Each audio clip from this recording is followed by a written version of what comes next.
Hello, and welcome back to ARC Reviews. Today's ARC is 9 Lives by Maureen Johnson. This is book 5 in the Truly Devious Series. It's either 5 or 6, I don't know.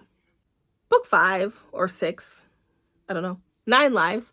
I can't check because I'm on my phone. Sorry. And I didn't prepare because how would I do that? 9 Lives takes place pretty much a couple of months after the previous book, Box in the Woods. And in the Box in the Woods, Stevie's boyfriend David has accepted to go to school in England. And so in this book, of course, he's like, hey guys, come to England for Thanksgiving. And they're like, okay. So they go to England and they meet the whole gang, Nate, Janelle, Vi. They go and they meet David's new colleague. Her name is Izzy. And Izzy has an aunt. And in 1995, Izzy's aunt Angela and their 9 friends were at a home, a residential area, where 2 of their friends were murdered and their murder was never solved. And so Izzy is like, hey, you solve crimes, come and help my aunt. That is what the book is about. I gave this book a 4. I wanted to like it a little bit more than what I did, but I didn't. And the books are fine. Like, this series is probably one of the better true crime fiction YA books, in my opinion. Inheritance Games is horrible. This is one of my favorite ones. The reason is because, Stevie is kind of a different character. She's unlike any other girl. And by that, I don't mean like people tell her that. Like, she literally is unlike any other girl because she suffers from anxiety. I think she might be a little autistic. I'm not sure. But, she's poor. She is kind of directionless. She doesn't really know what she wants to do with her life. They are seniors and everybody else is filling out their college applications. They're all talking about where they want to go and what they want to do, how they want to save the world. And she's kind of just like, and I was her senior year in high school. I didn't think I was going to go to college because in my religion that I grew up in, which was Jehovah's Witnesses does not go to college. And so I just thought I was destined to get married and have babies, and that was going to be my life. Meanwhile, all of my friends were planning where they were going to go, and they were filling out applications, and they were visiting their advisor. And here I was just like, I don't know what I'm going to do with my life. So I totally relate to Stevie and her issues. And so she goes to England and she's meeting up with David, who she hasn't seen in a long time, and now he has a new girlfriend. And when I say girlfriend, I mean a friend who's a girl. And so she's feeling a little jealous. She's also ready to take her relationship to the next level. But here comes this girl who's always intruding on their alone time, talking about her aunt and her murder in 1995. Stevie's like, trying to have some alone time with my boyfriend who I haven't seen in a really long time and who lives across the pond. Hello. But Izzy is just like, me first. So there's a little bit of jealousy there. And at the same time, so one thing that this book does really well is that it mirrors the stuff that happened in 1995 is kind of mirroring what's happening now. So in 1995, there's 9 groups of teens. Well, actually, they weren't teens. They're in college and they're about to graduate college. So they're graduating college, where Stevie and her friends are graduating high school.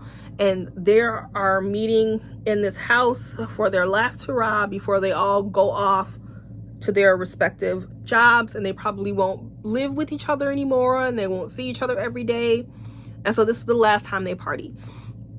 So they really kind of dive into that a lot. And it's mirroring Stevie and how her and her friends, this is it for them.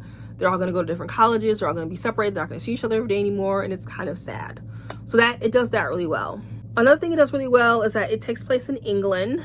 And if you've never been to England, and a lot of teens have not, it does a really good job of like immersing you in English culture and landmarks and food and just all that English stuff, which I thought was done really well. They're only there for a week, so it really is like, this is England, yeah. One of the issues that I have with this series, however, is that the murders are not relatable to teens. So the murders, well, in the previous one, in the Box of Woods, the murders actually happened to teenagers.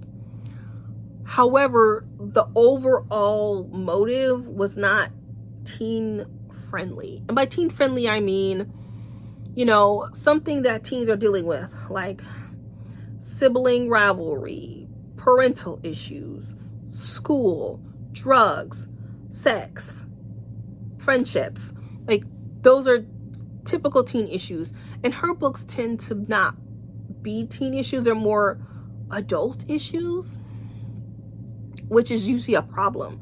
Unlike Good Girl's Guide to Murder, where there were teens who were murdered and their issues were teen related. It was like relationship issue. I'm not going to say because it's a spoiler, but their issues in Good Girl's Guide were relatable to teens because teens fear, they deal with that all the time. Whereas in the Truly Devious series, the plot, the final motive is usually more geared toward an adult. And this is not as bad as Box in the Woods. Like, I do think this crime was a little bit more relatable. The motive was a little bit more relatable. However, it was still happening to adults. Like, I wish the stuff happening were to teens, because these are teens reading the books. Kind of supposed to be. Ideally, it's a teen book. It's for teens, even though a lot of adults read it, but that's fine. The focus in this book was kind of 50-50. So it was 50% the murder, maybe 60%. 60% the murder and 40% Stevie and Daniel and the rest of the gang, which I liked. There was a nice balance there.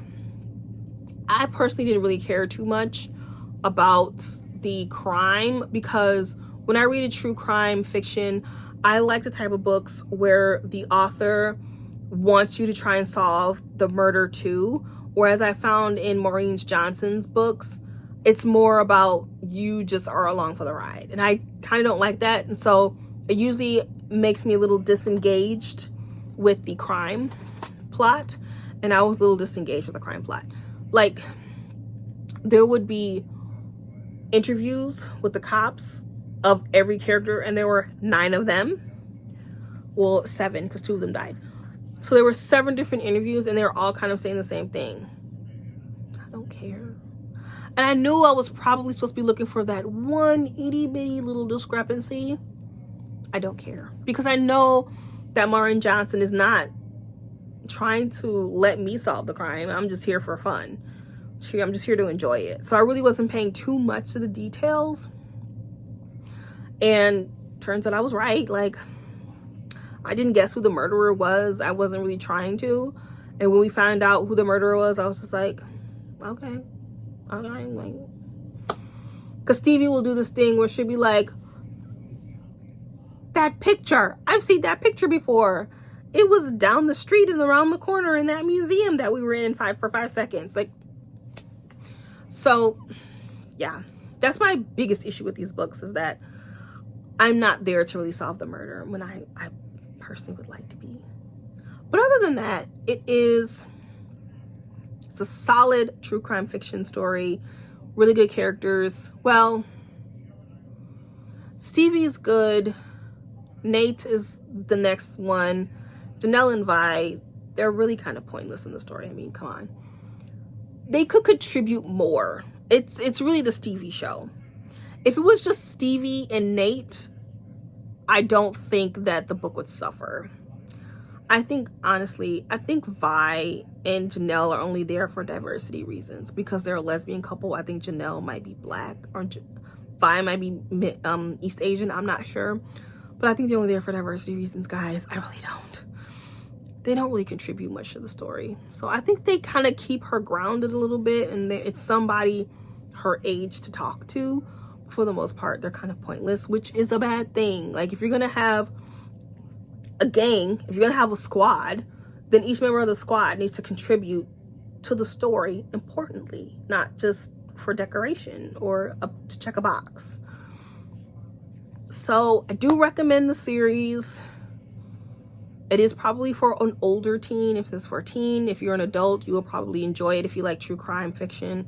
I think you'll enjoy it. The plot's usually pretty good. Stevie's a good character. Yeah. All right. I don't know if I'm going to do a spoiler.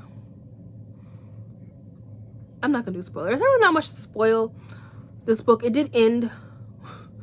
The ending, I was like, wait, that's it?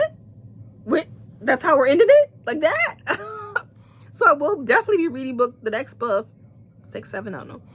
Because that ending was just like cliffhanger. Cool. All right. Thank you for joining me, and I'll catch you in the next arc review. Bye-bye.